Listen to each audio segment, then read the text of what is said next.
कांग्रेस सांसद राहुल गांधी की भारत जोड़ो न्याय यात्रा मणिपुर से शुरू हो चुकी है, लेकिन राहुल गांधी की यात्रा ऐसे समय हो रही है जब देश में लोकसभा चुनाव के लिए उल्टी गिनती शुरू हो चुकी है। ऐसे में एमपी कांग्रेस को ये समझ नहीं आ रहा है कि राहुल की न्याय यात्रा के लिए तैयारी करें या लोकसभा चुनाव की, क्योंकि एमपी में कांग्रेस की राह में मुश्किलें बहुत हैं।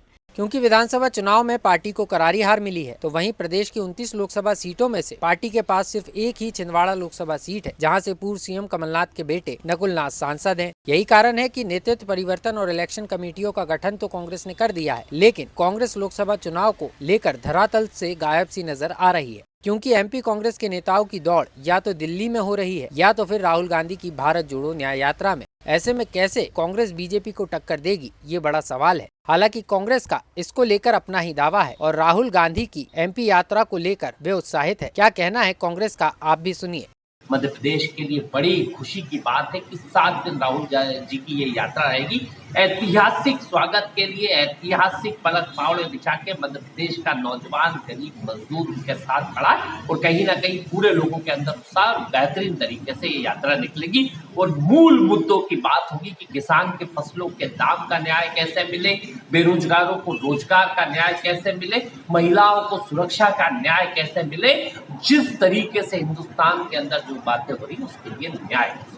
तो वहीं बीजेपी लोकसभा चुनाव को लेकर न सिर्फ एक्शन में है, बल्कि लगातार कार्यक्रमों के जरिए जनता को बीजेपी से कनेक्ट करने की कोशिश में है। लेकिन सवाल तो ये भी है कि राहुल गांधी की भारत जोड़ो यात्रा 1 का कितना असर एमपी में दिखा था। ये भी आपको बताते हैं। 2023 के विधानसभा चुनाव में मालवा निमाड़ के 7 जिलों में कांग्रेस एक भी सीट जीत नहीं सकी। वहीं यात्रा की पूरी जिम्मेदारी संभालने वाले कांग्रेस के तत्कालीन विधायक तक चुनाव हार गए। यात्रा के रूट में शामिल जीती हुई सीटें, जिन्हें कांग्रेस सेफ सीट मानकर चल रही थी, वो तक कांग्रेस हार गई। जबकि बीजेपी ने मालवा निमाड़ में इस बार बेहतर प्रदर्शन कर 66 में से 48 सीटों पर विजयश्री हासिल की थी। ऐसे में मार्च में राहुल गांधी की यात्रा प्रदेश में आएगी, 9 जिलों को कवर करेगी। ऐसे में एमपी कांग्रेस की युवा टीम के सामने अब चुनौती यह है कि करें तो करें क्या, क्योंकि पार्टी हाईकमान राहुल की यात्रा पर फोकस कर रहे हैं और प्रदेश नेतृत्व भी। तो फिर लोकसभा के रण की तैयारी कैसे होगी, ये बड़ा सवाल है। और ये भी लग रहा है कि पूरी कांग्रेस सिर्फ राहुल के ही भरोसे है। तो ऐसे में एमपी में राहुल गांधी की यात्रा लोकसभा चुनाव में कितना कमाल कर पाती है, ये देखना बेहद दिलचस्प होगा।